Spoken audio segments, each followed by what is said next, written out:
Di bawah gurun sepertinya ada sesuatu. Tetapi kedua tentara itu tidak tahu. Pria itu berjalan maju secara naluriah. Dan dia sepertinya menginjaknya. Setelah ini, kepalanya pun berdengung.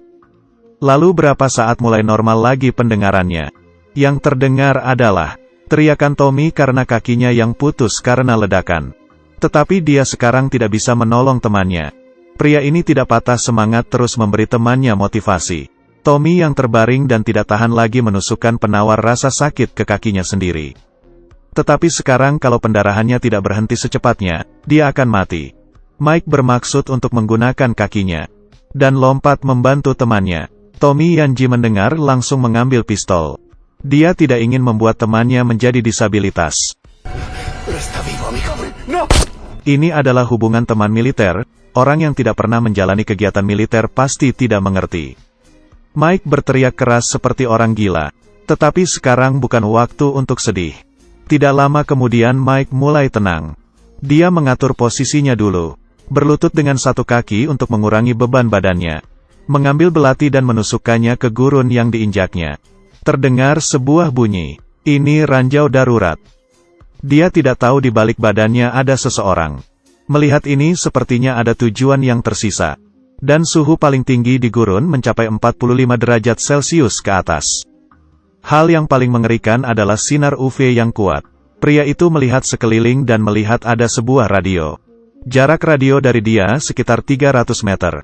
Dia mengambil tali sepatu dan mengikatnya di pistolnya. Lalu melemparnya berkali-kali tapi tetap belum berhasil.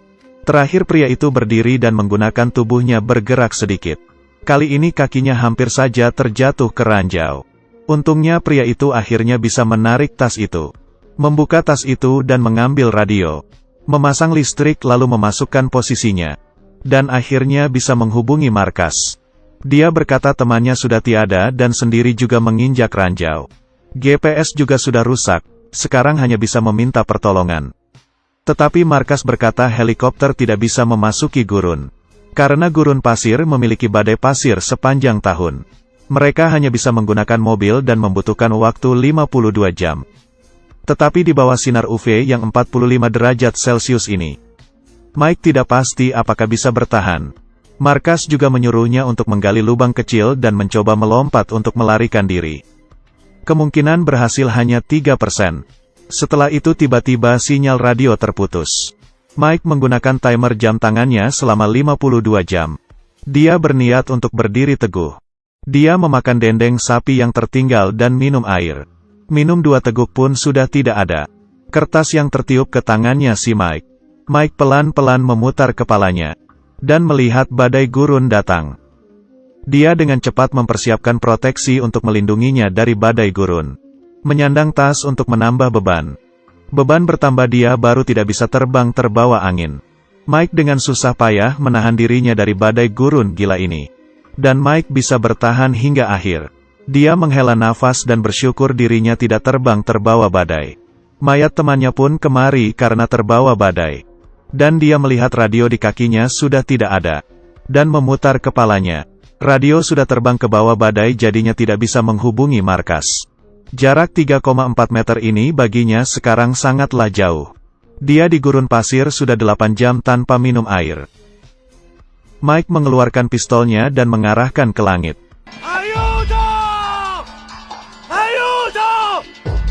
Sangat jelas di sekitarnya tidak ada orang. Dia ingin menggunakan pistol untuk menyelesaikan hidupnya. Karena sudah tidak ada air lebih baik dia mati saja. Kali ini di depannya muncul seseorang. Pria itu berjalan dengan kecepatan yang aneh. Sangat jelas bahwa dia adalah penduduk di sini. Mike meminta tolong kepadanya untuk mengambilkan radio. Tapi penduduk asli mengabaikannya. Mike pun berteriak mengatakan bahwa kakinya itu menginjak ranjau. Mike merasa penduduk asli di sana otaknya sudah tidak beres.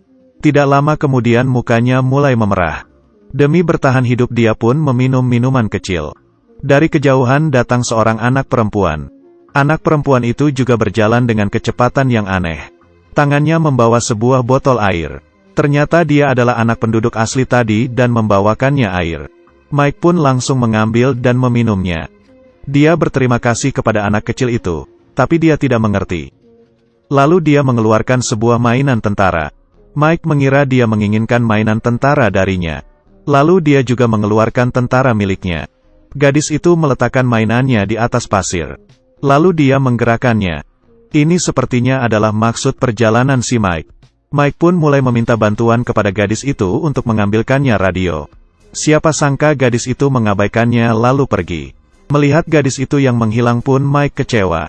Sekarang sisa 38 jam. Dari kantongnya dia mengeluarkan ponsel dan mulai mendengarkan lagu untuk menenangkan hatinya. Tidak lama kemudian langit mulai gelap. Dia menggunakan beberapa rantai kecil untuk menyalakan api. Mike melihat foto dan kangen dengan pacarnya. Dia tidak ingin mati seperti ini dan juga tidak ingin menjadi cacat. Dia masih ingin menikahi pacarnya dan membangun keluarga. Tengah malam api kecil itu pun padam. Dan dari sekitar mengeluarkan suara melonglong. Yaitu dari dingo di gurun pasir. Dia dengan cepat menembakkan pistol mencoba untuk menakuti makhluk liar itu. Setelah berbalik kepala dingo sudah menarik mayat temannya pergi. Lalu di depannya seekor pun menghampirinya. Peluru sudah habis dan dengan cepat menggantinya. Akhirnya bisa menakuti makhluk itu dan melewati malam itu. Saat hari sudah terang, penduduk asli itu muncul lagi di depannya. Dia meminta tolong ke penduduk itu untuk mengambilkan radio. Tetapi penduduk itu malah menanyainya kenapa dia tidak berjalan selangkah ke depan. Dia pun tertawa dengan bahagia hingga kelihatan giginya yang putih. Akhirnya dia pun membantu si Mike mengambilkan radio. Berjalan ke sebelah Mike dan menepuknya sekali. Untung saja Mike tidak kaget. Dia dengan cepat menggunakan radio itu untuk menghubungi markas. Tetapi tidak ada sinyal. Penduduk yang sudah mau pergi itu tiba-tiba membalikkan kepala. Diventa uomo libero.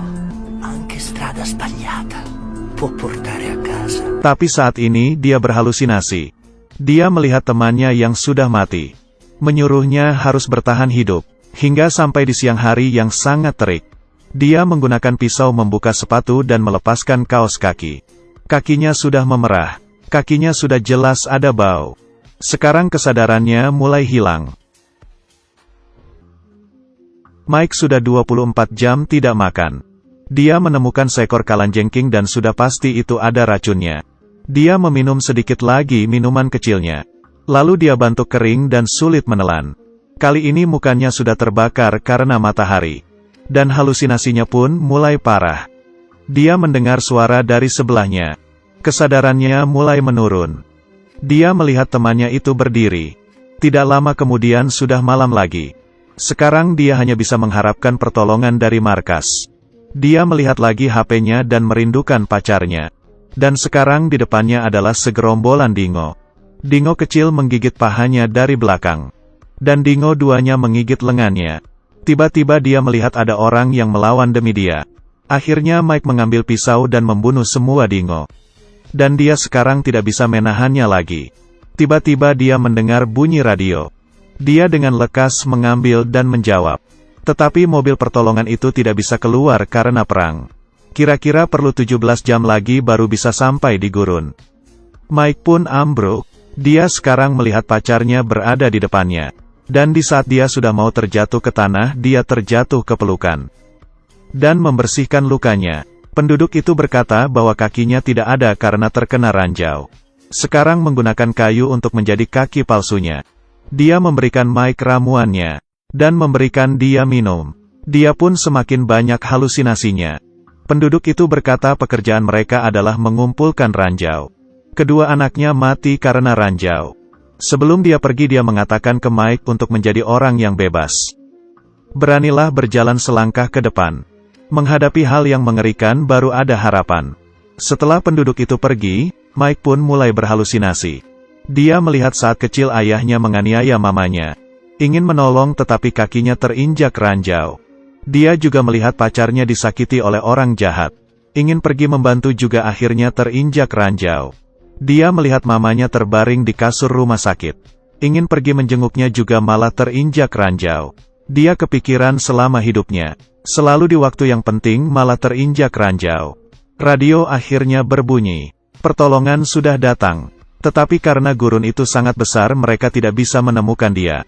Mike pun putus asa. Karena Suar berada 3 meter di depannya. Hanya 3 meter, tapi kelihatannya sangat jauh. Dia teringat selama ini dia selalu mementingkan diri sendiri. Banyak hal karena tidak keberanian dia menjadi menyesal. Terakhir kalinya dia membalikkan kepalanya. Dia menutup matanya lalu melangkah ke depan. Tidak meledak. Kali ini Mike kaget hingga kakinya lemas. Apa yang terjadi? Dia membuka pasir itu dan melihat sebuah kaleng. Kaleng yang ditinggalkan. Saat dibuka di dalamnya ada mainan tentara. Dia terjatuh ke tanah dan memikirkan dirinya diberikan pelajaran oleh sebuah kaleng. Dan dia pun tertawa. Lalu dia menyalakan Suar. Akhirnya Mike pulang ke negara dan dibebas tugaskan secara resmi. Dan yang menunggunya adalah pacarnya. Kadangkala kita berhenti di waktu yang sangat penting. Dan karena kita tidak melangkah ini bisa membuat kita menyesal seumur hidup. Ada mimpi, ada cita-cita, jangan dilepas. Bersulang, badai gurun pasir yang menerjang, ranjau membuat orang sengsara. Meski hidup mulai gelap, tetap harus terbang tinggi. Banyak hikmah yang bisa dipetik dari film ini. Saya ceritanya Paramex. Yang suka dengan video ini, ikuti terus ya. Salam sehat, terima kasih telah menonton.